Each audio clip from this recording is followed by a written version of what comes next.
नमस्कार, मैं चंदन कुमार और आप देख रहे हैं अपना पसंदीदा चैनल अंगवानी।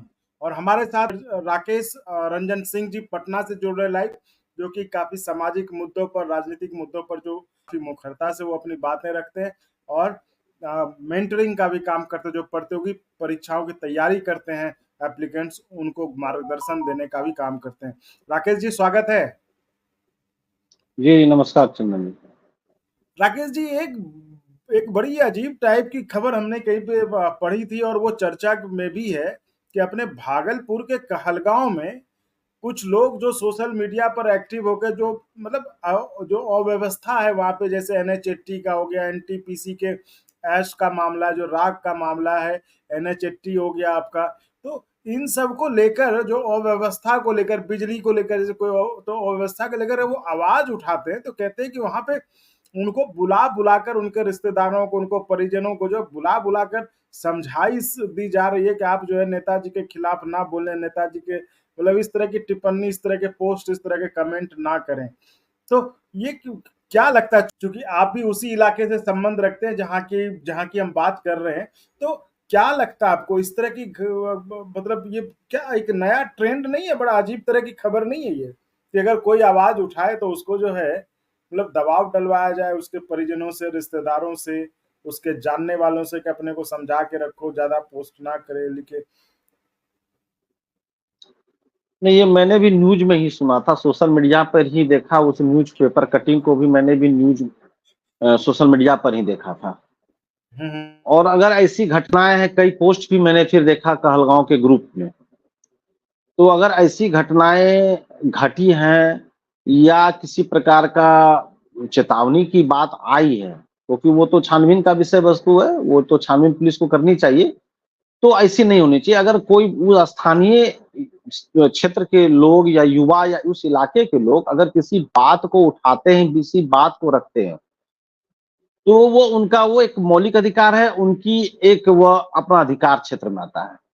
और जनता या जो भी नागरिक है उस इलाके के, उनको वहां से जुड़ी हुई समस्याओं को उठाना चाहिए, क्योंकि विगत कई वर्षों से, वह 1-2 साल की बात नहीं है, बरसों से वहां पे सड़क की समस्याएं रही है। और वह सड़क, चूंकि वो एक सड़क काफी व्यस्त सड़क है यातायात के दृष्टिकोण से, और कई हाईवा और बड़ी गाड़ियां वहां से गुजरती है। मटेरियल्स वहां से झारखंड प्रदेश से टच होते हुए वहां से मटेरियल वो झारखंड से बिहार के कई इलाकों तक जाती है, जिसमें उस रोड का उपयोग होता है। और ये काफी लाइफ लाइन मानी जाती है, वो NH80 लाइफ लाइन मानी जाती है।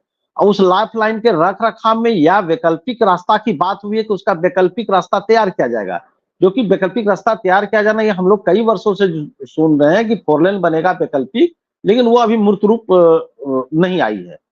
तो लेकिन मूर्त रूप आएगी तब जाके सारी समस्या समाप्त होगी। इसके लिए वर्षों से हाथ पर हाथ धरे बैठे रहेंगे, और वहां पर उसके चलते प्रदूषण, उसके चलते सड़क जाम, और उसके चलते वहां पे जो स्कूल के विशेष, अब तब स्थानीय लोग तब भड़क जाते हैं जब स्कूल के टाइमिंग में नो एंट्री की मांग अक्सर उठती रही है, कि जब स्कूल का टाइमिंग हो, स्कूल जाने का, फिर स्कूल में छुट्टी का टाइमिंग हो, उस समय नो एंट्री के समय में बड़ी गाड़ियां को रोक दिया जाए, बच्चे की गाड़ी को पास होने दिया जाए।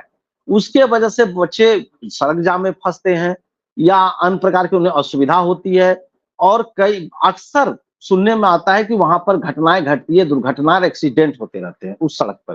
घोगा सबोर का जो इलाका है, भागलपुर से पहले घोगा सबोर के आसपास का इलाका जो है, वहां पर जो है अक्सर एक्सीडेंट की खबरें आते रहती है। हम लोग भी न्यूज़पेपर, सोशल मीडिया में देखते रहते हैं। अगर कोई बात अपनी रखता है जनप्रतिनिधि को, तो जनप्रतिनिधि को उनकी बात को सुननी चाहिए, उनका समाधान करना चाहिए। दूसरा कि NTPC आने के बाद जितनी सुविधाएं उस इलाके के लोगों को मिलनी चाहिए, वो सुविधाएं नहीं मिल पा रही है। अगर वहां पर NTPC स्कूल की भी व्यवस्था किए हुए है, तो उस स्कूल में भी NTPC के जो कर्मचारी है या संभ्रांत फैमिली के जो बच्चे, वही पढ़ते हैं उस स्कूल में। तो उसको अन्य क्षेत्र, अन्य स्कूल या अन्य सड़क, तो वहां की सड़क यातायात में भी NTPC को योगदान देना चाहिए। NTPC से ऐसे ही राख उड़ता है, और एसडाइक के कारण, राख के कारण आसपास के खेतों की क्या हालत है, मैंने कई प्रकार से वहां के स्थानीय लोग समस्याएं झेल रहे हैं। उस राख के वजह से कई खेतों की उपज कम गई है, और वो राख आसपास के परत पे फैली, खेतों के पर एक परत जमने से खेतों की उपज घटी है। दूसरा, वो बंजर भी हो रही है, और दूसरा राख का प्रबंधन भी उचित नहीं है वहां पे। और तीसरा वहां सबसे बड़ा दिक्कत होता है प्रदूषण के कारण, और जल प्रदूषण बढ़ रहा है, वायु प्रदूषण और जल प्रदूषण भी। तो राख का प्रबंधन के पीछे भी क्या खेल है वो तो अभी उसके तह में जाना होगा, लेकिन देखना होगा कोई एक समस्या उसको लेकर हमेशा बातें होती रही है। और कहीं न कहीं एनएच कहा जाता है, वहां का स्थानीय लोगों से बातचीत में पता चलता है कि एनएच 80 और एनटीपीसी वहां दुधारू गाय है। अब किस प्रकार का दुधारू गाय है वो तो अब वहां पर हम लोग तो अभी छानबीन नहीं किए हैं, लेकिन वहां पर अक्सर कहा जाता है कि ये दुधारू गाय है, कुछ लोगों को इससे बेनिफिट होता है, इसलिए वो यह व्यवस्था बनाए रखना चाहते हैं। तो सीधी सी बात है कि वो व्यवस्था बनाए रखना चाहते हैं स्थिति से। तो जो जिनको दिक्कत होती है, आम आवाम को, आम पब्लिक को दिक्कत होती है, वे आवाज उठाते हैं। तो नहीं चाहते कि आवाज उठे या आंदोलन हो या किसी प्रकार की बातें आए। लेकिन ये लगातार जो एक्सीडेंट हो रहा है और लगातार जो उससे मौतें होती है, तो ये एक सही नहीं है। जबकि अभी एक बहुत ही बढ़िया बात है कि वहां पर लगातार डबल इंजन की सरकार कही जाती है। डबल इंजन की सरकार बिहार में लंबे समय से, विगत 15 साल से डबल इंजन की सरकार है। प्रतिनिधि वहां पर डबल इंजन की, चाहे विधायक हो चाहे सांसद हो। भागलपुर में कई विधायक जदयू के हैं, बीजेपी के विधायक हैं भागलपुर जिला के कई विधानसभा में, और सांसद भी वहां पर हैं। तो जदयू के, तो डबल इंजन की सरकार है, तो केंद्र और राज्य के बीच ऐसा कॉम्बिनेशन होना चाहिए। और हमको तो लगता है कि 10 साल पहले ही वो वहां की ये सारी समस्या समाप्त हो जानी चाहिए थी। लेकिन वहां समस्याएं समाप्त नहीं होकर ज्यों का त्यों लगता है जैसे किसी को, कुछ वर्ग है, किसी कुछ व्यक्ति हैं, कुछ लोग हैं जिसको इस व्यवस्था से लाभ पहुंच रहा हो। तो लेकिन वो उस पर तो जांच का विषय है, लेकिन ये बच्चे की असुविधा, प्रदूषण, जल प्रदूषण और प्लस वो जो समस्या आ रही है एक्सीडेंट की, किसी की मौत हो जाती है, उसका पूरा परिवार उसके पीछे है। तो ये सारी समस्या है, उस पर सरकार को ध्यान देना चाहिए, स्थानीय प्रतिनिधि को ध्यान देना चाहिए। और अगर कोई बात रखता है तो उसको सुनना चाहिए प्रतिनिधि को। मेरा तो यही मानना है, यही कहना है। नहीं तो ये कौन है नेताजी जी? कोई आइडिया आपको कि ये कौन नेताजी जिनके बारे में बात हो रही कि वो जो है इस तरह से लोगों को, मतलब उनके लोग जो है इस तरह के ये लोग जो तो सोशल। सोशल मीडिया पे ही मैंने देखा था, उसी में देखा। तो उसमें किसी खास का नाम तो लिखा नहीं था। अब उसमें मतलब किसी या तो खास का वहाँ नाम के, दिया नहीं गया था। या तो वहाँ के विधायक होंगे, अब सांसद तो पूरे इलाके के हैं। मतलब कौन ऐसा नेता होगा जो आप वहां पे उस इलाके के लोगों को, मतलब या हम ऐसे सोचेंगे ना कि किसको दिक्कत हो रही होगी, यानी कि जाहिर तौर पर जो वहाँ के विधायक होंगे। वो जो भी भागलपुर में जो भी विधानसभा है, वहां पे जो भी लोकल विधायक हैं, सांसद हैं, तो कहीं ना कहीं प्रतिनिधि की बात आ रही है। तो अब वो प्रतिनिधि है, एक प्रतिनिधि ठीक आ गया, उस पेपर में स्पष्ट किसी का नाम लिया नहीं गया है। तो ये तो पुलिस के द्वारा छानबीन के विषय वस्तु, अगर ऐसा आरोप लगाया गया है, ऐसी घटनाएं हो रही है, और अगर वो न्यूज़पेपर में भी इसी बातें आई, तो पुलिस को खुद से संज्ञान करके पूरी मामले की छानबीन करनी चाहिए, क्योंकि एक गंभीर विषय है। जी बिल्कुल, ये तो बहुत पता करना चाहिए आखिर वो कौन नेता है जो इस तरह से, अगर लोग, अगर शहर के लोग अगर वो किसी चीज से, व्यवस्था से नाखुश है, नाराज हैं, उस पर वो प्रशासन का, अपने जनप्रतिनिधि का ध्यान खींचना चाहते, तो वो कौन नेता है जो इस तरह से लोगों को, अपने लोगों के जी जरिए जी, जो बिल्कुल बिल्कुल। कहलगांव विधानसभा या भागलपुर के में जो एक बात चलती है ना, कि बरसों से मैंने बचपन से ही महसूस किया है, डर की राजनीति वहां होती रही है। अच्छा। और आम जनता वहां पे मुखर होकर नहीं नहीं बोल पाते हैं। हमने बचपन से महसूस किया है कि आम जनता मुखर होकर बोलने से प्रतिनिधियों को डरते हैं, और ये डर की राजनीति वहां के लंबे समय से चलती रही है। तो बदलाव आया, तो बदलाव जो वहां उस क्षेत्र में आया है, तो बदलाव आने के बाद भी अगर डरवाने की राजनीति चलती है, तो फिर बदलाव का उद्देश्य क्या रहेगा? बदलाव तो इसी कारण से आया कि वो जनता और प्रतिनिधियों के बीच एक संवाद स्थापित हो, जनता प्रतिनिधि के सुने, प्रतिनिधि जनता से संवाद स्थापित करे और वहां की समस्याओं का समाधान करे। इसीलिए तो मैंडेट दिया जाता है, इसलिए बदलाव आता है।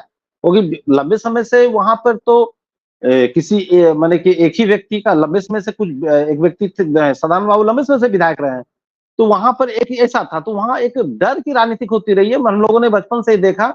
लेकिन वो एक पिछड़ा इलाका है, प्रवासी मजदूर वहां बहुत ज्यादा है, तो पिछड़ा इलाका है। उस पिछड़े इलाके में लगता है जैसे कि बिहार के लिए जो पूर्वी क्षेत्र है, बिहार का पूर्वी जो इलाका है, प्रदेश का इलाका है, पूर्वी इलाका है, संयुक्त बिहार के समय में ही बात कर रहा हूँ कि पूर्वी इलाका, पूर्वी क्षेत्र संयुक्त बिहार के समय में भी पिछड़ा था। यही कारण था कि झारखंड अलग बना, झारखंड के लोगों ने डिमांड करके अपने को अलग किया।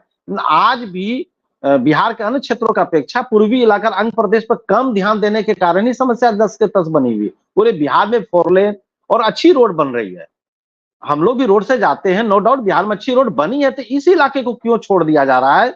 इस इलाके पे पहल में इतनी देरी क्यों? कहा जा रहा है कि रोड पास हो गया है, सैंक्शन हो गया है, नव निर्माण धीरे धीरे हो रहा है, तो इतनी धीमी क्यों? और ये तो 10 साल पहले हो जाना चाहिए। लाइफ लाइन है, गिट्टी बहुत सारा जो जरूरत है, जो रॉ मटेरियल्स इस एरिया से जाता है, ये बहुत इंपॉर्टेंट रोल है, इंपॉर्टेंट नहीं नहीं सड़क है। राकेश जी देखिए, काम तो इतने सालों से नहीं हुआ, चलिए ठीक है, उससे भी आदमी संतोष कर लेगा, काम नहीं हुआ नहीं। लेकिन ये तो बड़ी हैरान करने वाली खबर है ना कि कोई जो नेता है, जो प्रतिनिधि है, वो वहां के लोगों को जो इस तरह से अपनी आवाज उठाते हैं, उनको वो अपने लोगों के जरिए जो बुलवा कर धमकवाते हैं, दबाव डलवाते हैं, रिश्तेदारों से कहलवाते हैं कि आप इस तरह से ना लिखा करें, इस तरह से पोस्ट ना करें। ये बड़ा एक अजीब चीज, अलग सा ट्रेंड है ना, ये तो पहले कभी नहीं सुना हमने। नहीं नहीं, ये तो कभी नहीं सुना, ये तो कहीं पर हम लोगों ने अब देखा जैसे भी नहीं है। इस तरह से जो है किसी को बुला के धमक दबाव डलवाना कि आप लिख नहीं सकते, ये तो बड़ा एक नए तरह की मतलब प्रणाली विकसित हो रही है ना अपने इलाके में। ये तो जाहिर, जैसा कि आप कह रहे हैं कि बिल्कुल जी सही जी है। अगर इस तरह की बातें अगर सामने आ रही है तो पुलिस प्रशासन को पता करना चाहिए, और कि जो आखिर ये कौन है, किस तरह के लोग हैं, और वो क्यों इस तरह का दबाव डाला। और अगर ये इस जी तरह की बिल्कुल। चर्चाएं बेफजूल है, अगर ये चर्चाएं बेफजूल है, गलत है, तो ये भी स्पष्ट होना चाहिए, क्योंकि ये हाँ गलत, जी इस तरह की चीजें जो है गलत नहीं फैलाई जानी चाहिए। अगर ये गलत है तो इसलिए चाहते हैं कि इसमें प्रशासन का रोल भी अहम हो जाता है कि ये पता किया जाए आखिर ये कौन है ये नेताजी जो लोगों पर दबाव डाल रहे हैं, है कि नहीं। जी बिल्कुल बिल्कुल। अगर ये सूचना गलत है या ये बातें गलत है तो पुलिस प्रशासन आके प्रेस में आके रिलीज कर दे, डायरेक्ट बात को छानबीन करके बोले कि इस तरह की अफवाह है या ये गलत है। और अगर ये सही है तो वो कौन है ये पता लगाना जरूरी है, क्योंकि ये अच्छी चीजें नहीं है। क्योंकि फिर बात कैसे रखेंगे लोग अपनी बातों को किस प्रकार रख पाएंगे? उनके अभिभावक को अगर डरवाने की बात होगी तो अभिभावक तो अपने अपने घर के सदस्य को, लोगों को बोलेंगे भाई कुछ मत बोलो, जो होता है होने दो। तब तो इसी तरह नो एंट्री में गाड़ियां चलती रहेंगी, हाइबा और बड़ी बड़ी ट्रक चलती रहेंगी, और बच्चे को मुश्किल होगी, आवाम को मुश्किल होगी, और एक्सीडेंट होते रहेंगे। तो ये सारी बातें तो है न, कहीं कहीं पटल पे तो है। तो ये सारी चीजों पर क्लियरिटी होनी चाहिए कि भाई बात कोई रखता है कोई तो आदमी अगर मर्यादित ढंग से सभ्य तरीके से अपनी बात रखकर अगर अपने प्रतिनिधि का, प्रशासन का ध्यान खींचना चाह रहा है तो इसमें कोई बुराई तो है नहीं। आखिर आदमी क्या करेगा, आदमी हमेशा सांसद विधायक से तो मिल नहीं सकता, डीएम से हमेशा मिल नहीं सकता, तो वो ये साधन है जिसके जी थ्रू वो अपने जो बातें वो आगे रखता है। और उस पर से इस तरह की बातों का सामने आना कि जो है वो जो है नेताजी जो है अपने लोगों से जो बुलवा कर उनके चारों तरफ से घर परिवार रिश्तेदारों से दबाव डलवाते हैं इस तरह का, ये तो बड़ा ही मतलब हैरान करने वाला वाकया है, हैरान करने वाला मामला है। तो उम्मीद करते हैं कि जिस तरह से राकेश जी ने कहा, और हम भी चाहते हैं कि इस तरह से अगर इस तरह की कोई घटना है, अगर इस तरह की वाकया कहीं सच है, इस पे जो है, और ये अगर नहीं भी है तो भी इस चीज को जो है प्रशासन को स्पष्ट करना चाहिए, ताकि लोग जो है जिस तरह से मतलब मुखर आवाज जो अपनी फ्री स्पीच का जो है वो बाधित ना हो और लोग अपनी आवाज उठाते रहें। तो बहुत बहुत धन्यवाद राकेश जी इतनी महत्वपूर्ण चर्चा में हमसे जुड़ने के लिए। हम फिर अगली किसी और मुद्दे पर अगली और किसी चर्चा में जुड़ेंगे। बहुत बहुत धन्यवाद। और अगर आपको अच्छा लगा तो एक बार और आपको मैं कहना चाहूंगा कि आप इसको प्लीज सब्सक्राइब और शेयर करते रहें ताकि हमारा भी मनोबल और सपोर्ट बना रहे।